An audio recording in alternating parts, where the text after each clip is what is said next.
From the studios of Farm Journal Broadcast, this is AgDay.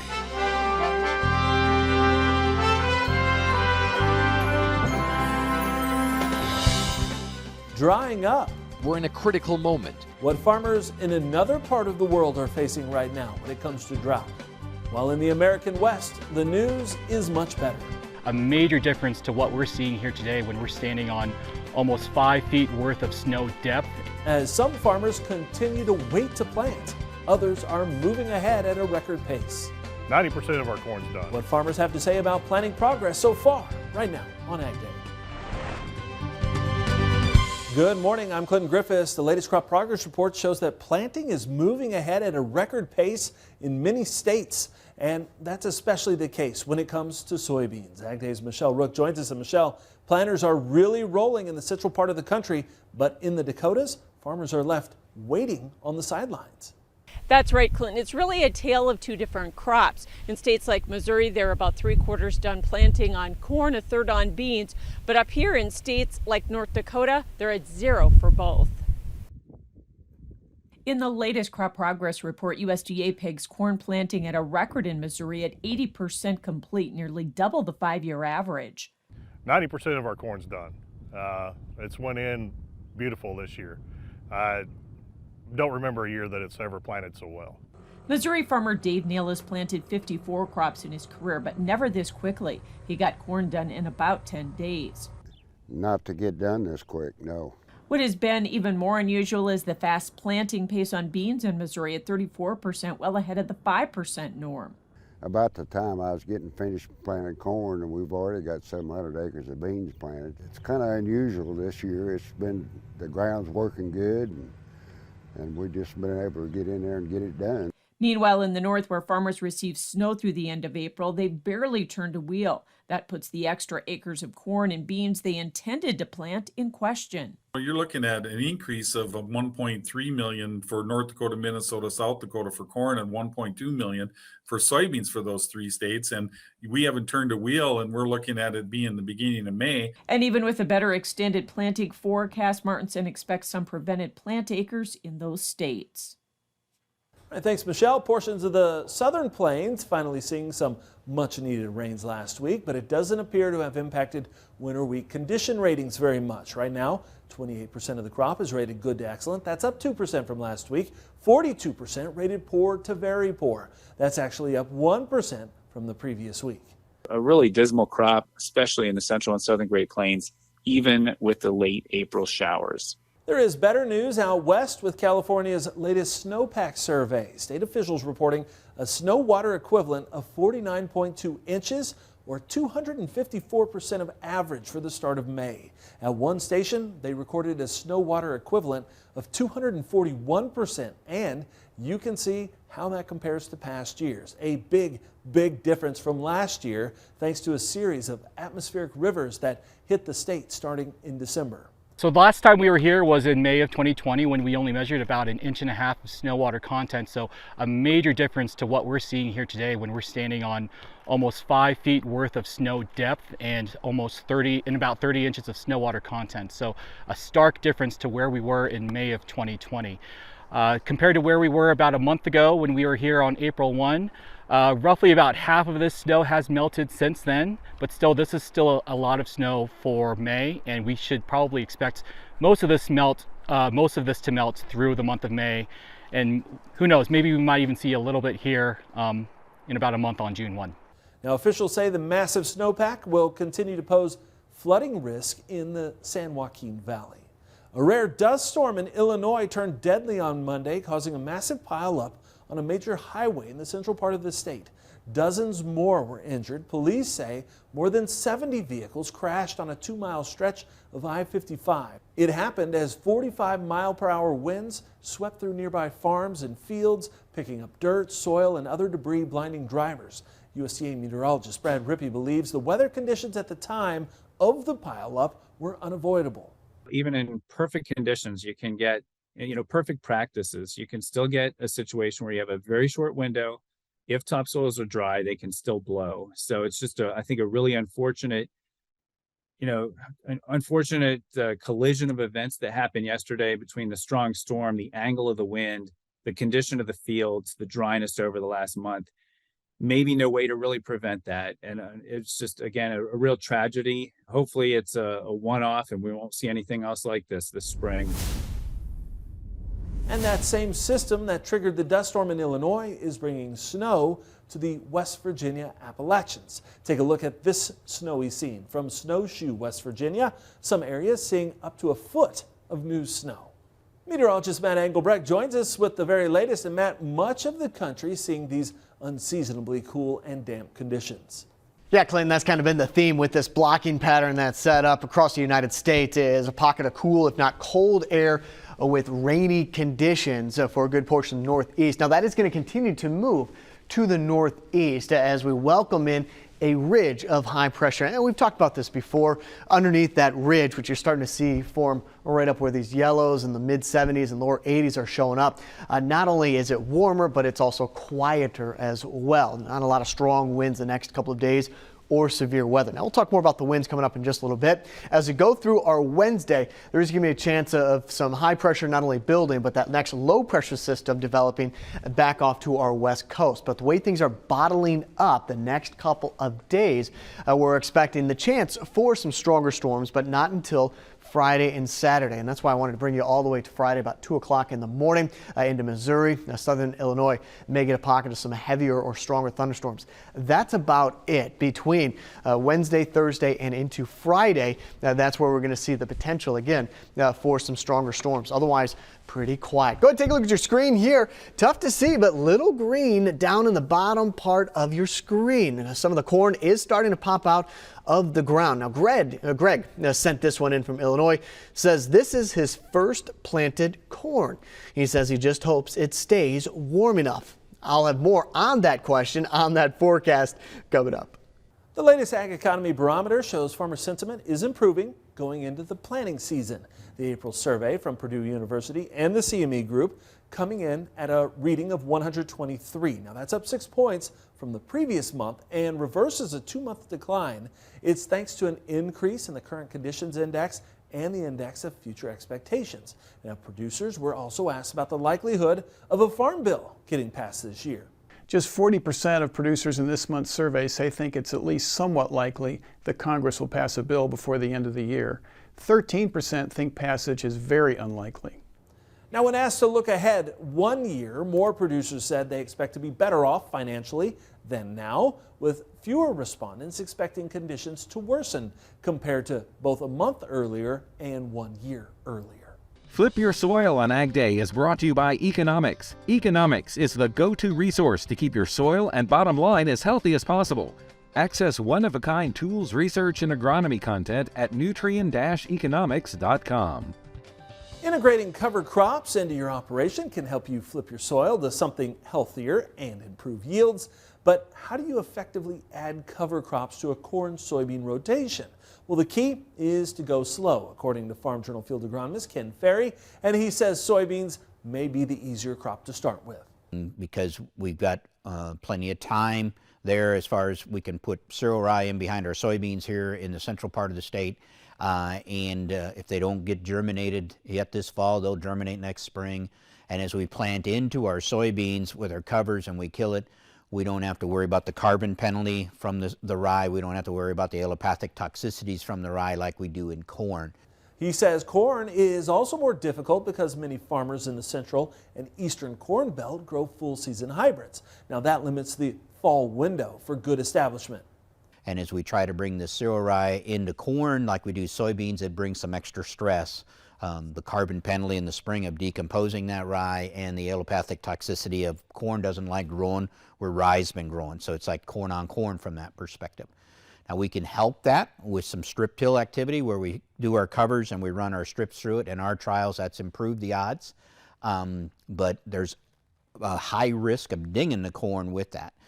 So Ferry says farmers can plant other cover crops like triticale or annual rye in corn, but those require an earlier seeding date. So farmers may have to use high clearance or aerial applications. Now the easiest option is oats and radishes ahead of corn. Well, is it time to make those marketing plans for the corn crop going in the ground? Coming up next, Michelle Rook talks with Brian Doherty to help you plan ahead. And later, we're headed to drought-stricken farm fields where growers are looking for new ways to get water for crops. A stop in Spain in the country.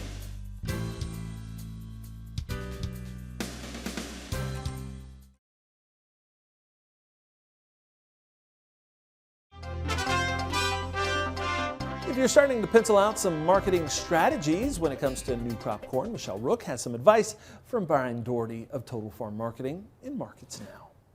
Welcome to Market Analysis. Brian Doherty with Total Farm Marketing is joining us. And Brian, we've had a pretty good pullback in new crop corn, and let's talk about new crop corn marketing strategies for producers. Well, sure, and it's really hard to get really aggressive when the market is moving down, but kind of keep in mind big picture perspective. And in one scenario, we continue to see what we've seen. That is downtrending prices. We see 92 million acres of corn. We see demand remain sluggish and users buying only as needed. So that means ultimately more downside protection is needed. Looking for downside of December corn, likely under $5, and maybe a bottom between $4.50 and $5. And those numbers aren't pulled out of the sky. That's just looking back the last 10 years and from our fall high or post-harvest high. If we take 637 December corn, we've lost 25% every one of the last 10 years. That puts corn about $4.78. So we look at buying a put or buying a put and selling a call. I wouldn't necessarily jump into cash sales at this point in the year, but that's how I would defend new crop prices. All right, what about if you're an end user? Should you be buying at these levels? You know, end users have been waiting a long time for pullbacks, and all of a sudden they've got a big pullback here. Corn's dropped about 70 cents in the last 2 weeks. In fact, weekly closes here down around 30 cents on both old and new crop corn. Now is the time not to fall asleep and get comfortable with this. We've got all this uncertainty with the year ahead producing, and if the last 2 years have taught us anything, any type of weather scare quickly brings a lot of money back into the marketplace. And so what I would look at if I'm an end user, I would look at ways to either procure the actual supply or cover it with call options if I can't get out and buy it. But get your call options bought when the market is weak. They're fixed risk. They cover the top side. You've got the best of both worlds. You leave your downside open for buying cheaper. You've got the top side covered. Sounds good. A great advice. Thanks so much for joining us, Brian Doherty with Total Farm Marketing. More AgDay coming up. To discuss marketing strategies, call 800-334-9779. Your next piece of equipment is on MachineryPete.com. Search equipment from dealerships across the country to find what you're looking for. Only on MachineryPete.com.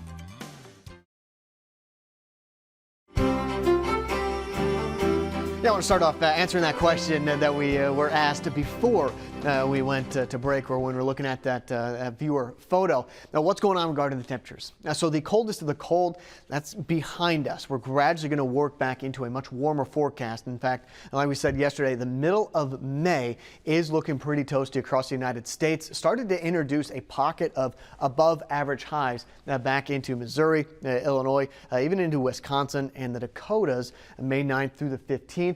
With a really good chance of above average highs and lows right for the East Coast. But we're seeing that yin and the yang. We got a ridge of high pressure developing for 2/3 of the United States and a low pressure and cooler than average conditions back out on the West Coast. That's kind of getting us into the middle part of May.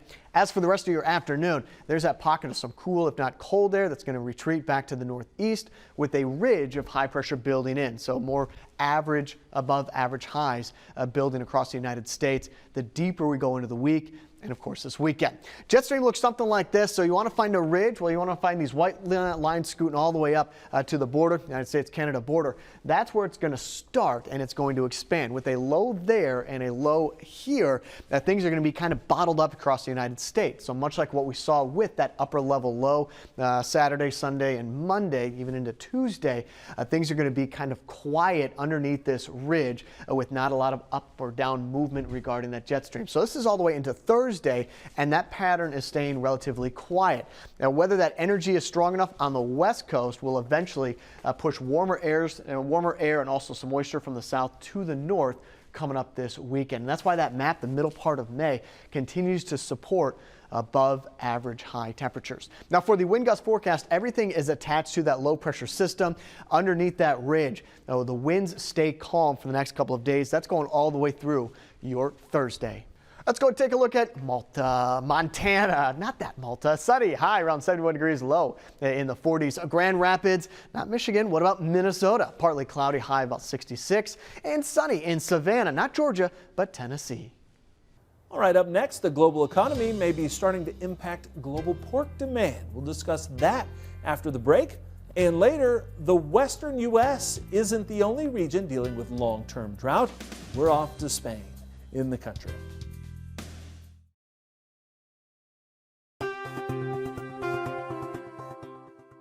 From Smithfield Foods possibly closing 37 sow farms to pork prices taking a hit, it's been a rough few months for the pork industry. And now, weak economic growth is taking its toll on global pork consumption. According to the latest Rabobank quarterly pork report, despite early signs that the worst of the impacts of inflation may have already passed, the impact on consumption is likely to be felt throughout the rest of this year. The report says shoppers are continuing to try to save money by shifting everyday buys to lower value protein options or moving to smaller pack sizes. It will be a big day for bacon lovers today in Illinois as the state celebrates May 3rd as Illinois Bacon Day. A resolution to commemorate the day is being brought up at the Illinois State Capitol. The Capitol will be filled with pig farmers from around the state and members of the Illinois Pork Producers Association. They'll be handing out BLT sandwiches as well as discussing the important role pork production plays in the state. Now, Illinois is the fourth largest pork producing state in the U.S. And fun fact, the average American eats about 18 pounds of bacon each year. Well, the western U.S. isn't the only place experiencing a lack of rainfall. We'll visit Spain, where farmers are searching for new ways to keep crops watered.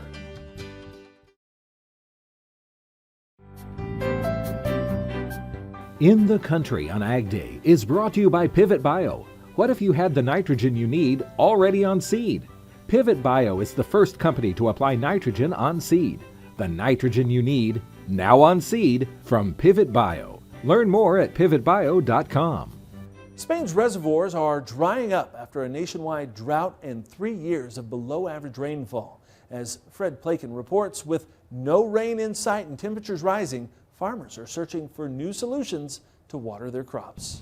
This is the Sal Reservoir near Barcelona, normally one of the largest bodies of fresh water in this part of Spain, but months of drought and the water levels are so low, an entire medieval village, usually underwater, has come to light.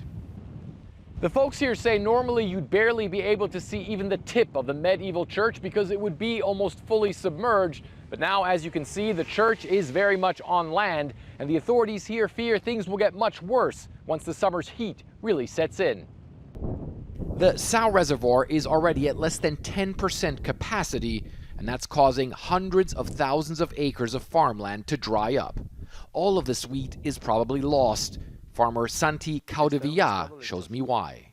The grain should be milky, he said. We're in a critical moment. If it doesn't rain, this will end up empty. We should be seeing the grain come up to here, but it's only like this. If it doesn't rain in the coming week, the crop will be zero. But there is no rain in sight, and temperatures in Spain have skyrocketed. Scientists at the Institute of Agri-Food Research and Technology are trying to find ways to make very little water go a longer way. Chief scientist Juan Girona says efficiency needs to be maximized. It's our goal, taking the most of our drop of water. This region of Spain is a breadbasket for all of Europe, and while the authorities say they're building desalination plants to combat the water crisis, the head of the region's water authority says life here might change dramatically soon. Sometimes I think about the capacity of the territory. I mean, is this a country where we can handle with the increase of citizens, tourists, industry, farmers, agriculture, or we should stop? And that point might be closer than some believe. Back at the Sow Reservoir, authorities are actually draining most of the remaining water to prevent this precious and ever scarcer resource from getting contaminated by the sludge at the bottom of this once mighty lake. Fred Plekin, CNN, Barcelona, Spain. All right, thanks, Fred. And that's all the time we have this morning. We're sure glad you tuned in. From all of us here at AgDay, I'm Clinton Griffiths. Have a great day in Farm Country. Closed captioning on AgDay is brought to you by BASF, helping you do the biggest job on Earth.